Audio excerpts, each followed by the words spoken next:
Hai hai hai, selamat pagi sahabat Ragam. Pasti pada penasaran ya, Ragam mau kemana? Kita berkunjung ke Sulawesi Tenggara yuk, tepatnya menuju Pulau Muna. Kita icip-icip olahan hasil lautnya ya. Ada ikan bakar sambal colo-colo dan cumi-cumi masak tinta hitam. Nyam-nyam. Terus kita jalan-jalan deh, menikmati keindahan Danau Moko dan melihat lukisan prasejarah Gua Kabori. Berangkat!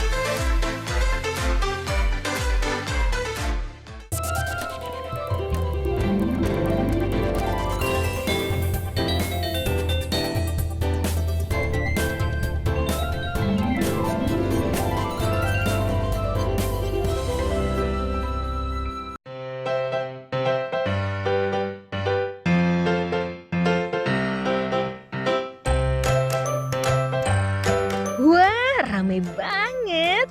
Mau ada acara apa sih? Mau ada lomba makanan tradisional khas Muna ya? Pantas, semua sibuk. Bapak-bapak aja sampai ikutan. Mereka nampak sibuk menganyam untuk membuat tudung saji. Lombanya sih masih besok, tapi agar praktis, segalanya disiapkan dari sekarang. Jadi pas hari H semuanya tinggal dinilai saja. Wah, beragam makanan dikreasikan semenarik mungkin. Ada cucur khas Muna, kue srikaya, yam kanduro, lapa-lapa, dan banyak lagi deh. Bikin lapar nih.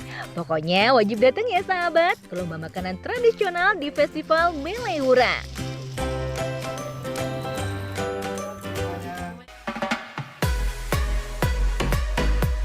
Akhirnya tiba juga hari yang ditunggu-tunggu. Pesertanya banyak banget sahabat. Mereka dengan antusias ikut meramaikan lomba. Bagus dong, soalnya tujuan dari lomba memang untuk memperkenalkan dan melestarikan ragam kuliner Muna supaya tidak punah. Banyak banget ya jenisnya, semuanya dinilai juri dengan seksama. Tak hanya tampilannya saja loh, rasanya pun dinilai. Nah, jika sudah dinilai, masyarakat yang datang dipersilahkan untuk icip-icip. Gratis kok, nggak pakai bayar. Tapi jangan berebut ya. Semuanya enak-enak. Nggak kalah deh dengan makanan modern. Semoga saja dengan adanya lomba makanan tradisional Muna di Festival Melewura, aneka makanan yang enak-enak ini nggak punah ya. Kan sayang.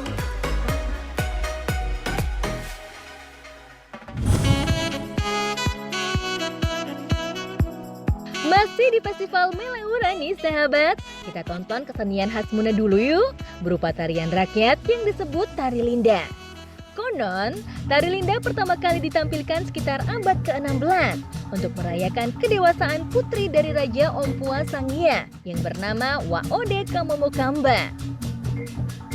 Penamaan Tari Linda berasal dari bahasa daerah Muna yang berarti menari berkeliling laksana burung yang terbang dengan sayap-sayapnya yang indah. Tari Linda menjadi syarat ketika diadakan tradisi pingitan sebagai simbol perubahan dari masa anak-anak memasuki kedewasaan.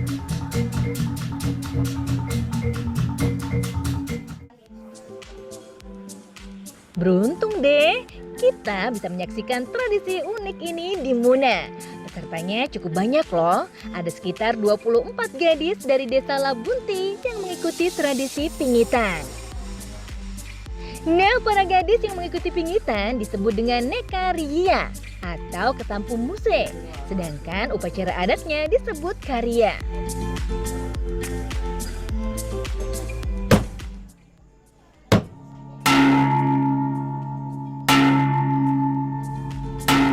Dua hari sebelum acara digelar, para peserta pingitan akan dimandikan dengan air yang telah didoakan oleh pemimpin ritual yang disebut imam.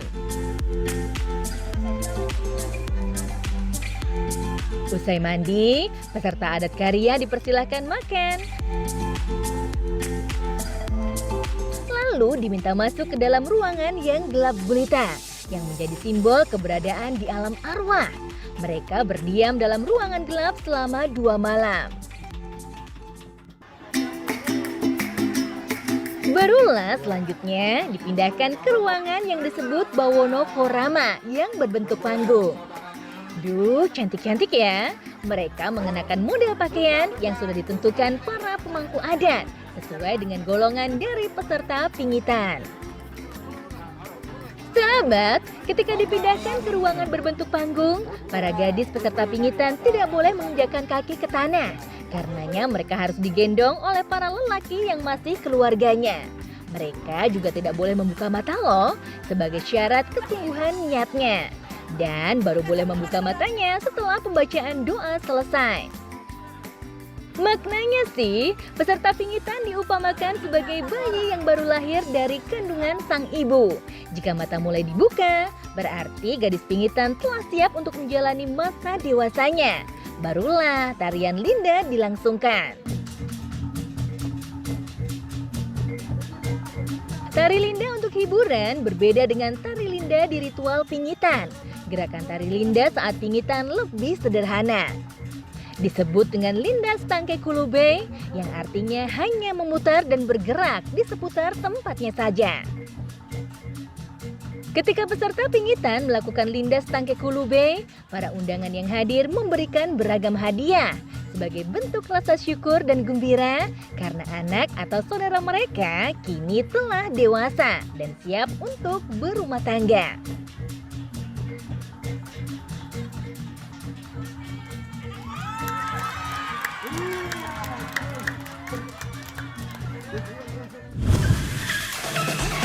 Wah, pada mau kemana tuh rame-rame? Ternyata mereka mau menebar jaring di lautan tuh. Ikutan ah, siapa tahu kebagian ikannya kan? Asik. Si ibu nggak mau kalah ya, dia terampil banget mendayung perahunya. Maklum, hampir setiap warga desa Oempu, Kecamatan Tongkuno, Kabupaten Muna, Sulawesi Tenggara memang piawai di lautan. Nah, di tempat yang dirasa cocok, jaring pun dilepaskan. Terus pada nyemplung deh ke dalam laut, mereka lalu memukul-mukul permukaan air. Tujuannya sih untuk menakuti ikan supaya terperangkap ke dalam jaring. Hayo, semangat! Jangan kasih kendor ya! Sahabat, teknik mencari ikan dengan cara ini disebut mebandu, yang artinya memukul-mukul air. Umumnya sih dilakukan di dekat pantai. Tapi karena sekarang ikan agak susah didapat, terpaksa deh mencarinya harus agak jauh ke laut.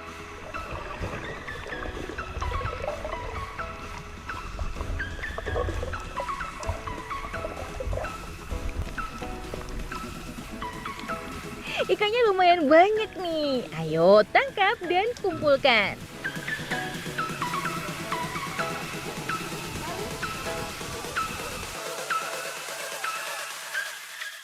Sahabat, aktivitas mebandu warga desa Oempu bisa menjadi hiburan ketika kita berkunjung ke pantai Walengkabola. Gak jauh kok, sekitar 2 jam perjalanan saja dari Kota Raha. Pantainya lumayan indah, sayang akses jalannya kurang oke. Tak jauh dari pantai Walengkabola ada sumber air tawar yang kerap dimanfaatkan warga untuk berbagai kebutuhan. Untuk mencapainya kita harus naik perahu dulu. Gak lama kok, paling 5 menit. Unik ya, di kawasan pantai kok ada sumber air tawarnya.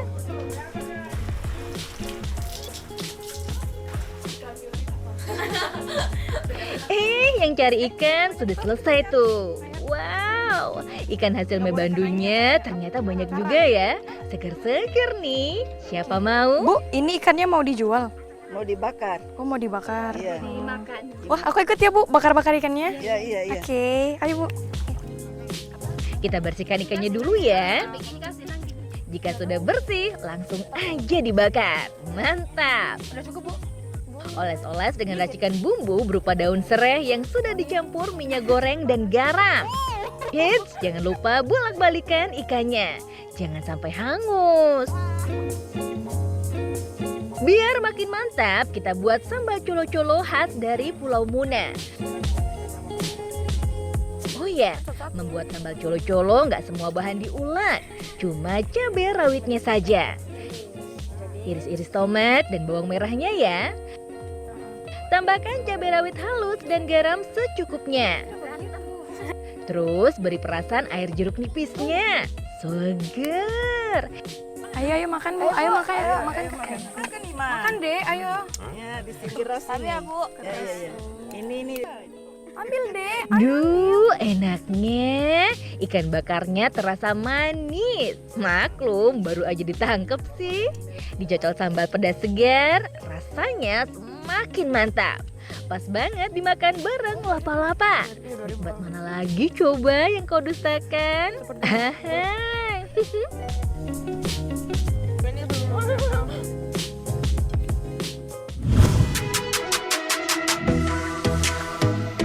Sahabat, selain dengan cara mebandu, warga desa Owempu juga punya cara unik lainnya untuk mendapatkan hasil laut, khususnya cumi-cumi. Biasanya sih, anak-anak memancing cumi di sore hari, menggunakan teknik memancing yang disebut ciki-ciki. Lempar dulu umpannya ya, lalu kail ditarik-tarik beberapa kali untuk memancing perhatian cumi-cuminya. Sabar ya, orang sabar pasti dapat cumi.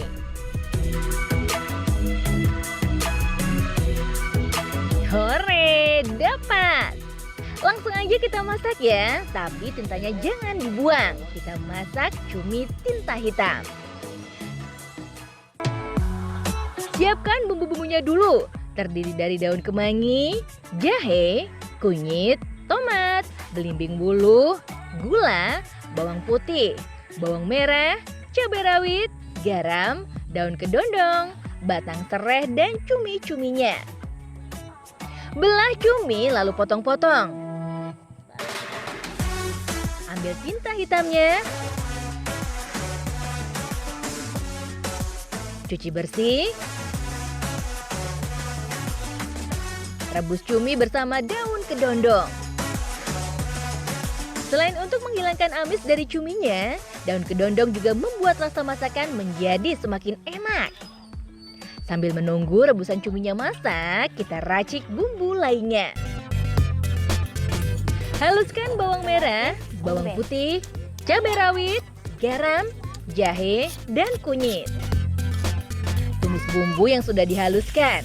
Jika sudah wangi bumbunya, masukkan potongan tomat dan belimbing bulunya. Tambahkan potongan daging cumi yang sudah direbus beserta tinta hitamnya. Gula, batang serai, dan daun kemangi.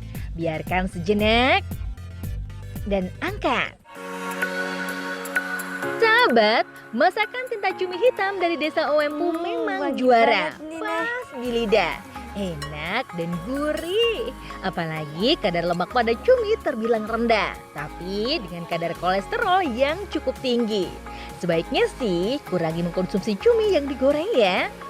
Oh ya, manfaat tinta hitam cumi juga luar biasa loh. Mengandung zat melanin tinggi yang berguna untuk melindungi kulit dari paparan sinar ultraviolet matahari.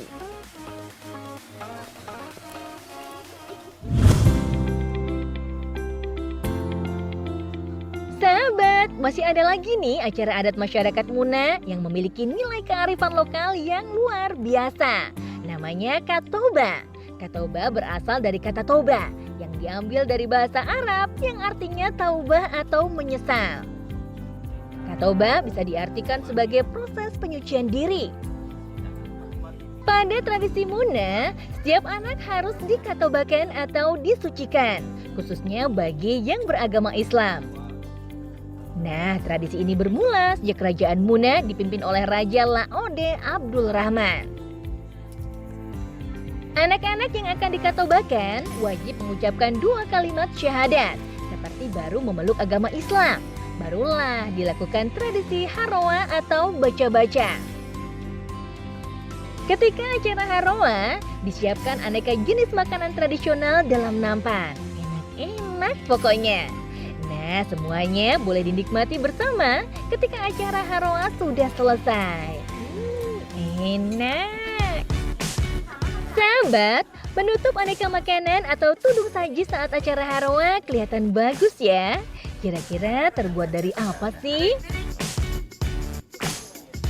Oh, ternyata ternyata terbuat dari tanaman nento, jenis tanaman yang tumbuh merambat yang banyak terdapat di sekitar hutan. Sekilas, tanaman nento seperti tanaman parasit yang tumbuh merambat dan melilit batang dan ranting pohon lain. Untuk bahan kerajinan, yang digunakan hanya batang nento yang sudah tua saja ya, agar hasilnya maksimal. Biar nggak penasaran, kita langsung aja lihat di tempat pembuatannya ya sahabat. Berlokasi di Desa Korihi, Kecamatan Lohia, Kabupaten Muna. Untuk membuatnya, batang nento dibelah menjadi 3 bagian dengan ketebalan yang sama. Diukur menggunakan alat khusus yang terbilang sederhana. Jika sudah dibelah, haluskan lagi supaya tidak ada bagian yang tajam karena bisa melukai tangan saat proses penganyaman. Barulah lilitkan pada batang rotanya. Pembuatan anyaman nento disesuaikan dengan bentuk benda yang akan dibuat. Jadi pastinya nggak akan sama dong. Sahabat, sebagai bahan membuat kerajinan, tanaman nento memiliki berbagai keunggulan. Selain mudah didapat, nento kuat dan tahan lama. Nento juga bersifat lentur sehingga mudah dibentuk. Warnanya pun cantik alami, kombinasi coklat tua dan coklat muda yang serasi. Enak dilihat. Aneka produk kerajinan nento biasanya dijual mulai dari harga puluhan ribu hingga ratusan ribu rupiah, tergantung jenis dan ukurannya. Borong deh, cocok loh buat oleh-oleh.